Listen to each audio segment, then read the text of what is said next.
Treasure Coast Connector, connecting residents and businesses of the Treasure Coast.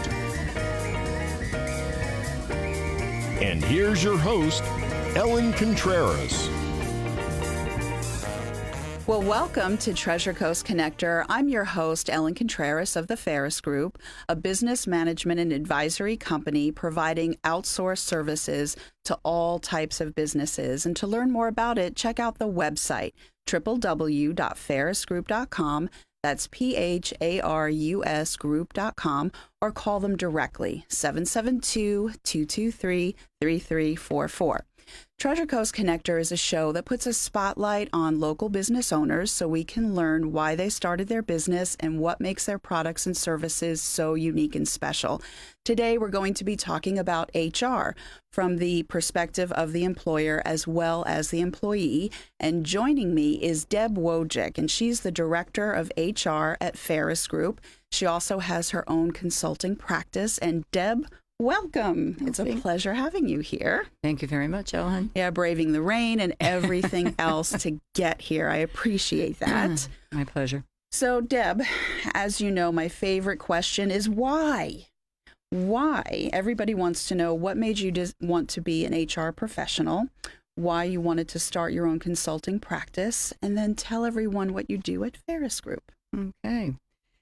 So it goes way back. I originally started in the insurance business, and in that process, I was supporting approximately 100 general agents across the United States, and working with them, their staff, their human resource, their not human resources, but their employee base. Mm-hmm. So when I started doing that work, it became intriguing to me how much they depended on the advice that I was sharing with them to make some of the decisions they were making. Mm-hmm. Also, part of that was the fact that at one point it was determined that we were going to establish some call centers that we did not have in place.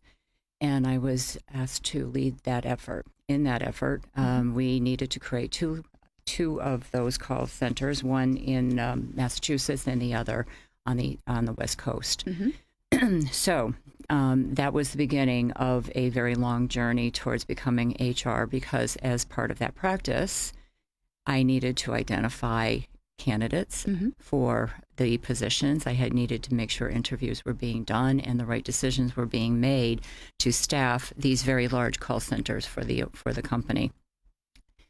As I started doing that, I was working very closely with the head of HR of that company, and I learned a heck of a lot from her, and it really intrigued me. The project lasted for almost a year. But at the tail end of that, she and I had become very, very close in terms of the partnership. Mm-hmm. And she asked if I would like to join the HR team as compared to the business team. It was a real no-brainer for me. I absolutely loved the work that they were doing, and I jumped on board immediately. So that's how I got into the beginnings of human resources, was on the recruiting side. Well, very good. And then Ferris Group, what are some of the things that you do for HR for Ferris Group? I do recruiting, of course, but I also do coaching. Okay. I work very closely with leaders of an organization. I help them with some of the challenges that they are doing. So I am an executive coach as well as an individual coach. But I also do a lot of training. A lot of the training that is done, particularly here in Florida, has to do with how to operate in a more effective, efficient manner. If I'm going to be a manager, what are the expectations of being a manager? How do you grow your business effectively if you're not managing effectively? Because, and we'll get to this, I'm sure, we will.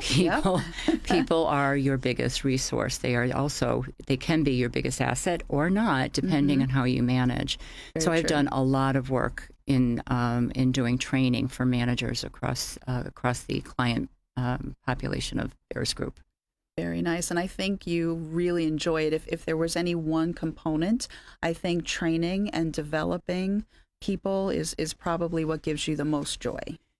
the developing of people is the biggest satisfaction I can possibly get. That is my number one, because not only does it grow them, but it also grows the business. Yeah. And I will always be an HR person who takes the business side of the perspective first, understanding what their needs are, what they need to accomplish, what they're trying to affect for their future, what are their goals, etc. And so you set plans in place. And as you know, HR is far more than just recruiting and doing coaching. Absolutely. So it's a big picture perspective, and then you drill down and narrow down and then work from there back up. So that's brilliant.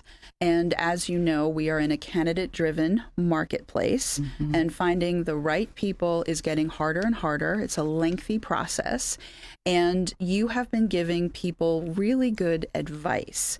One of the terms that you have been using that resonates well with the business owners is that they have to think of their companies as being the employer of choice. So explain what you mean by that and how that helps them in attracting talent. So encouraging them to become an employer of choice. And I want to be very clear, because not always, not at least at the beginning. But the concept behind being an employer of choice is that you will get the best candidates. People will come to you as compared to the other direction. And as an employer of choice, you become a known commodity. And it's important that people know who you are. They want to be there. You will get the best talent by being, quote unquote, an employer of choice. And to make that happen, there's a lot of different things that you need to do in order to be able to be identified as an employer of choice. And some of that is just being... what is the right word? To be an employer of choice, you need to be visible, you need to be consistent, and you need to keep your word. You also need to do a really good marketing. Yes. You want to make sure that there's an advertising. Your website should be up to speed with where we are at this time in 2019. Yeah. All of that is important, because you need to advertise, because it's not just a given. You can't just say, okay, I'm an employer of choice. Yeah. You can say it, but you have to be able to demonstrate it. Exactly. So a lot of what goes into that is learning all the different components that are attached to that. And therefore, people will vie for the roles that you have open because they know you are. They know that you have career development. They know that you bring to the table a fair wage. So there's identified components attached to the things that you do as a leader in the industry. That will make people pay attention to you, and you will get the better, higher quality candidates that you are looking for. Well, that is wonderful. Just as important as it is to attract talent, we need to retain the talent.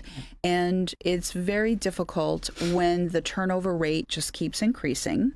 It's very costly for a company. And as we mentioned, it can also have detrimental effects to the overall health and viability of a business, a sustainable, business. Absolutely. And so what is some of the advice that you can give employers on focusing on what their turnover rate is, and if it's too high, how to lower it? Understanding the turnover rate is fairly easy. It's just a matter of identifying how quickly people are in and out. Everybody knows their number, right? though. Yeah. They may not know their number, but they need to concentrate on that number. What I have found in some companies is that people look at this, well, I'll just replace them. What they don't understand is the cost that's attached to every single turnover that occurs. You have the cost of losing the person and somebody having to fill in while you go through the interviewing and finding those candidates, all of that work. But you also have all of the energy going into something that, if you're not careful, if you continue to manage the way that you were managing, doing the things that made the other individuals leave, you're going to have this on an ongoing basis. Absolutely. So part of what I have been doing with the client base that I work with is to encourage them to establish the behaviors that are necessary not only for them to be an employer of choice, but to act like they are a good manager within the organization that's an employer of choice, which means that you take the time and energy, number one, to recruit and hire properly. So there are the ways that you do for the, that you go through for the interview process and for the selection process. You don't do it because of somebody you like or it's somebody you know, and so therefore bring into the fold. Right. They need to bring the knowledge, skills, and abilities to do the function that you're actually hiring for. So it is a matter of understanding how to hire, so how to select, how to find these individuals, where to post if you're going to post, how are you going to advertise that you have this opening, and how are you going to marry that to the marketing strategy that you have ultimately. Yeah. So those are the things that we would concentrate on and the things that they need to concentrate on if they're going to be effective. You and I both know how expensive turnover actually costs the company. Yes, I do, all too well. But now another thing is with regard to employees, we have 3 going on 4 generations, in the marketplace right now, and expectations change and evolve through the years. So share with us, what are some of the expectations, regardless of the generations that we're talking about? What are some of the expectations of employees in today's marketplace? The current environment, and it really I have not seen any difference between the different generations with this. They are looking for an opportunity to continue to grow. Many of these candidates that I have talked to are looking for a place to stay. Maybe not forever, clearly, but they are looking to not build their resume only, but to build their career. And so part of it is they are looking at each one of their choices as a stepping stone. But it's not that every year stepping stone that we have seen in the past. I mean, which was so problematic.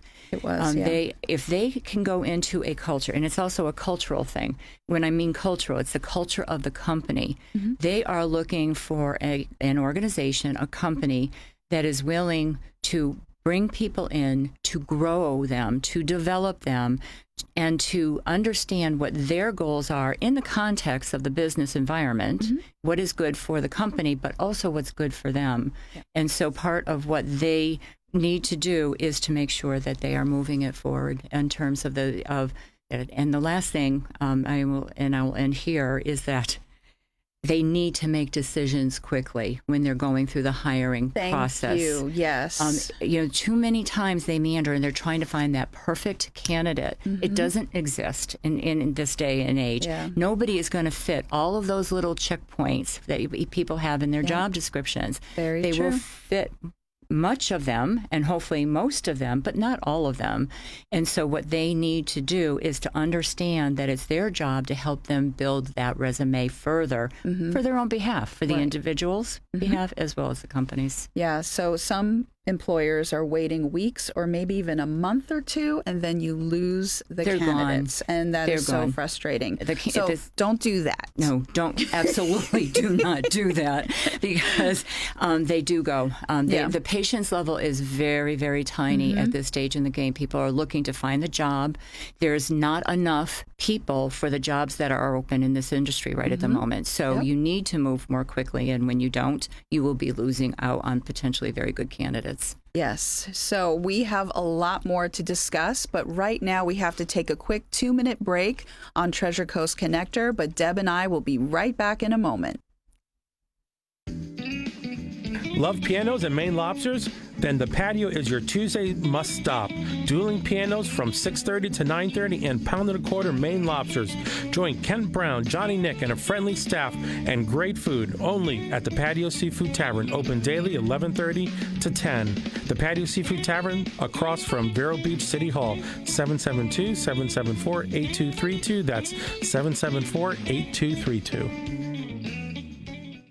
At It's fun to visit Audrey's Feed and Tack, a distinctive country and western emporium. For simply Southern living, you'll find the finest in cowgirl couture. Styles that are uniquely Florida for the whole family. Upstairs in our boot room, you'll find Ariat, Dan Post, Laredo, and 10 Hall boots. The biggest selection this side of the Big Lake. The freshest and finest feed, hay, and supplies for your chickens and horses and most other farm animals. Audrey's, a great adventure. 66th Avenue and Oslo Road. Like us on Facebook.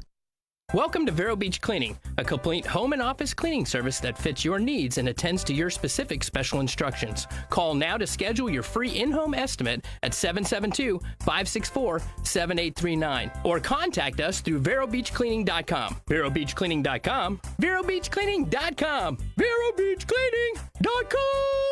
Very funny, Stu. No kidding. I'm Donna Roberts Mitchell, and Vero Beach Cleaning does my home every other week, and I love them. Vero Beach Cleaning. Riverside Theater presents either Howl at the Moon or Comedy Zone every Friday and Saturday night going through August. Before you take in the show, chill at Live in the Loop, a free concert with bar and grill open for business. It's all at Riverside Theater this weekend.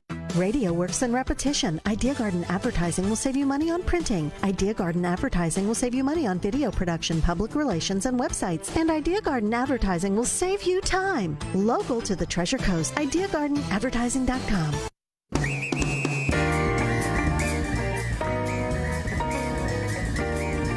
Well, welcome back to Treasure Coast Connector. Deb Wojcik and I have been talking about HR from the employer and employee sides, both sides. And so Deb Wojcik is the director of HR at Ferris Group. And Deb, what I want to talk about now, when we were talking about people advancing their careers, prior to the Great Recession, people would still keep an eye out on the job boards for, possible opportunities that they could take to advance their career, career path. And what we're finding now is that people are not passively looking. So some of these jobs are posted. Some of them are wonderful positions, and they're hardly getting any qualified people to apply, and it's costly. It's frustrating for the business owner. So what advice can you give to them to find talent? I think some of it is they have to change it up a little bit. So most of the job postings I have seen are very formal. They actually are of a nature that doesn't exist right at the moment, right? And people are looking for just what we were talking about. They are looking for growth opportunities. They're looking for fast pace. They are looking for dedication to them, not just to the company. So there are things that they are looking for.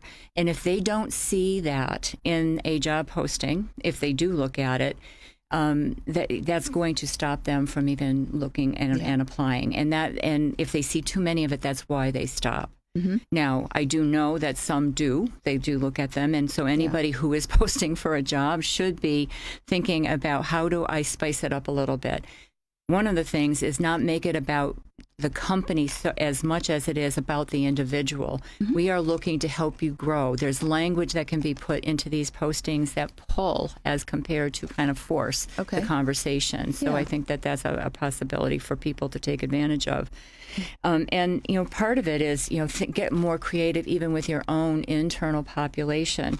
Number one, you can have referral programs. Yes. Right? They work extremely really effectively. Well. That's right. Yeah. And if you do that, you're engaging your employees. Now you create a bond. So that means that from a team perspective, you're actually building on the team. So that is something I don't think anybody leverages as well as they could, and they could. Right now in this environment is probably a really good time to do that. There's room for improvement. That's right. Yeah. So there's those pieces. But the other context of it is in being a candidate-driven market.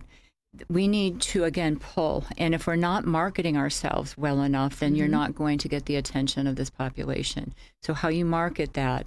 So sometimes, maybe you participate in a job fair so you're visible. Right. Some of them, a lot of candidates will go there because it's put together. It's not particularly costly for them to attend, et cetera.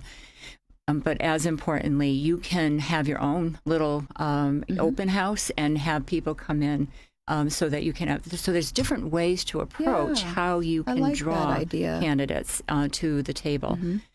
Did one, this is a while ago, but we did one for a company. It was at their company, and they were bombarded. They had way too many people to even consider. From that perspective, it took a while, but they were very successful in being able to bring in.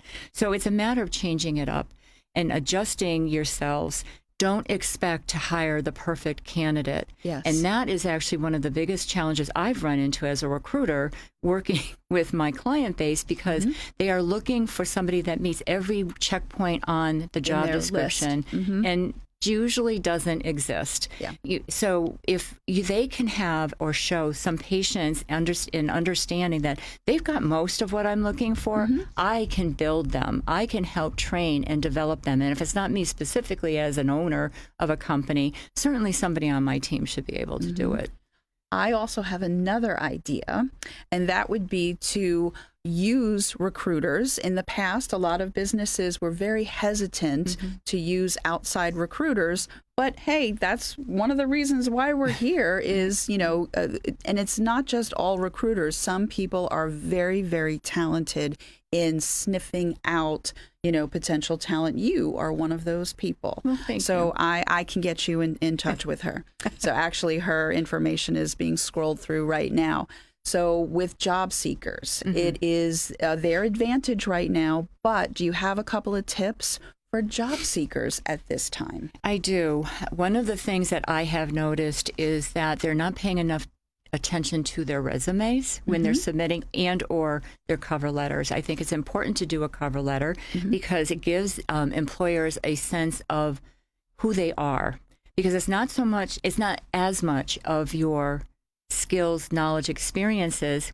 Clearly that's important, but they want to know a little bit about who you are and how you communicate. Exactly. So when you're putting together a cover letter, you want to give them a story. They want you, and I don't mean a story in its truest sense, but a sense of who you are, how excited you are about this potential opportunity, because they're going to be looking for somebody who will be committed to the role and to the company. And as long as you can share and sell that, it's going to work extremely well for them. So that's one. Also, make sure that you scour over your resume and your and any other materials you may want to put together to send to a potential employer for typos, for grammatical errors, etc. You sometimes we're going so fast and we're so eager, we forget to do that.